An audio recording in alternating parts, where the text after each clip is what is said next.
ህሉ ዛሬ ላንቺ መናገር የምፈልገው በጣም ትልቅ ነገር አለ። ምንድነው? እና ደግሞ ላንቺ የምሰጥሽ ነገር አለ። እንዴ ምንድነው?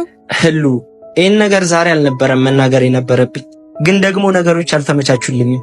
አትፍራ፣ ምንድነው ንገረኛ። መጀመሪያ ዓይንሽን ጨፍኝ። እሺ ይኸው ጨፍኛለሁ። ህሉ እኔ አንቺን አንተ እኔን ምን?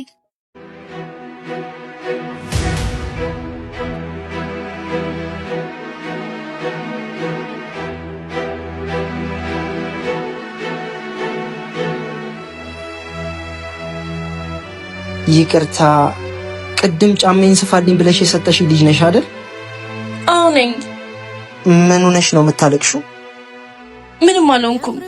እንዴ ባቢ ብቻዬን ሳትኖር ከጎኔ ደሞስ ምን ሊጠቅመኝ ያንን ሰፈር አየዋለሁ ባይኔ። አብረን ነበር እንጂ የሚያምረው ቢሆን ደስ የሚለው